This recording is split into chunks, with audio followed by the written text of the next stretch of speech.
I work in an institute for psychotherapy, and my managers, we work with a team of systemic therapists, and we learned a lot from your work. And we do family groups, and we followed some of your trainings, and we read your book, and you are very inspiring for the project we have. But right now, our managers want us. Systemic therapy is not a product anymore, they say, and we need a word with 4 letters, an EFT or an MST or MBFT, that fits the whole thing that we're doing, and that for us is quite difficult. We sometimes use the word juggling. We like to work with more perspectives, and we like the mentalization-based work, but we also like Minuchin, and we don't want to give up one thing for the other thing. And because you are so inspiring to our project, my first question for you is, how do you deal with it? Because when I see you working, you talk about mentalization today, but correct me if I'm wrong, but if I see you working, I see you juggling. You are also very systemic in your way of working. Can you tell me something? Yeah. So for me, the question that organizes all my work, when I come across any particular problem, be that in an individual client, be that in a couple, be that in a family, be that in an institution, is to ask a very simple question, which is quite difficult to answer often. The question I ask is that, what is the context that I need to make in order to bring about change that people want or say they want or that seems to be required? And to answer that question, I think about, well, who are the people that I need to involve in that new context? Where do I do it? And also, how do I do it? There's a few other things I also consider. So, a long time ago, I was totally brainwashed into believing that systemic work, a la Minuchin, was the greatest thing, and then I got converted into the Milan thing, and I threw everything else out, and had been psychoanalytically minded beforehand. I threw that out. A saying always came into my, when I did this kind of vain monotherapy, a saying always came into my mind: if the only tool that you've got is a hammer, everything looks like a nail.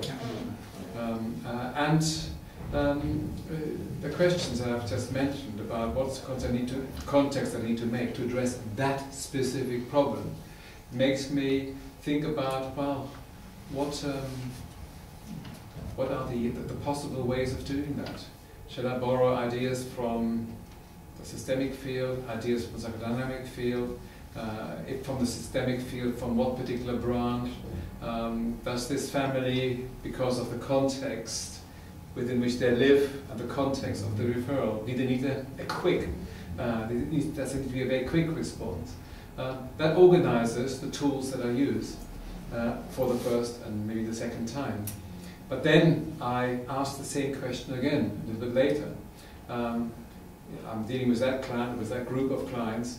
Does that particular tool, some solution-focused ideas, or some narrative ideas, or some externalization ideas, do they still make sense here?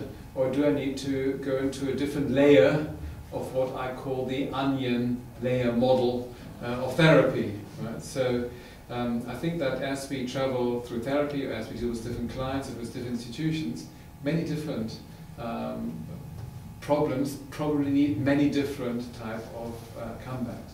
So in my mind, I have this organizing principle, and I ask myself, and then I put those questions out aloud as well with the clients that I see, ask myself, is that still the right approach and the right amount of people in this room? And does it still need to be the whole family, or does it need to be still a whole group of families that this particular person needs? And this allows me to vary and shift and change, hopefully according to the kind of the needs of any specific clients at any point in time. So, given that I've learned many different methods of therapy, I can relate, in my back of my head, I have different tools perhaps But also what helps me is to hear voices. Yeah. Not because I haven't taken my medication. No. I promise I haven't. No, I'm not taking much anyway. Nothing, in fact. Apart from, yeah. That's a taboo question. No, what I'm saying is that when I choose, when I get stuck, I hear a voice. I hear the voice of maybe Eric, who's just left the room for reasons I cannot explain. So I would have to hallucinate his voice. Say, what would he say at that point? What might his approach be? Or I hear the voice of Sammy, or I hear the voice of other people, like Palazzoli, that I've heard their voice in my head. So I look at a situation from different perspectives, and just hearing the voice is hallucinating deliberately. The voice is a way of drawing on different tools for different situations, or even with the same family, but doing different phases of their work. And I wonder how you think about this. Do you believe, because that for us is a question that when children, for example, are triangulized in parental conflict, sometimes it's unsafe for children to mentalize. So it's important to see the family structure, or sometimes to help also parents to take position. But, when I work with children and their families, I feel that I'm a child protector first and a therapist second. So I always try to think is that how can I help these children not to be more at risk through the intervention or after the intervention. And that makes me think I need to make sometimes very specific contexts that may exclude a child or may have to do with an individual conversation with a child and maybe the more protective parent. So I may, if I sense that the child has his full voice and is being encouraged to talk about things that may be secrets or taboos in the family. And if the father hears that discourse, that the consequences of that the next day or after the session might be adverse, bad for the child, then I, in my mind, think what's the context that I need to make in order to address safety issues for that child. That may be a separate conversation with the child or a conversation with the child with a protective parent, which may be the mother or maybe a grandmother, maybe someone else who's not an immediate family member. So yes, I believe in the idea that there are certain things at which children perhaps get exposed via the process of therapy to more risk, and I think about that, and maybe I don't always get it right, but I try to build specific contexts so as to reduce the risks to children. And what you just did, and you do it in the workshop as well, you use a lot of humor and verbalization of inner talks. Is this something you do in the work as well? Is it something you use on purpose, or does it come naturally? Or? I think that humor creates a different context of a conversation. And you can hear by my accent that I don't come from England, but I've lived in England for many years, and I've embraced the English humor, which in a funny sort of way allows you to even address taboo issues or very complicated issues, and it creates a different context, similarly in sessions, that people in a playful and humorous way are able sometimes to understand, listen, act in a different way. So I do it, but I context mark it by either having through my body or with the tone of voice that I use, or the metaphors that I introduce, or I work with a lot of toys and strange objects that signify, okay, this is now playtime. But I do think, for me, it's always important to find at some point a way of reflecting about it. It doesn't have to be immediately, but I think just to play and for people not to find ways to play together would not be sufficient. And for this playfulness, of this creativity, what are your resources? Because you at the Marlborough project, you work with multi-stressed families. Well, I have a mother who's still alive, who used to be an actress. So from early on in my life, theatre and playing and doing sort of funny things was part of my life.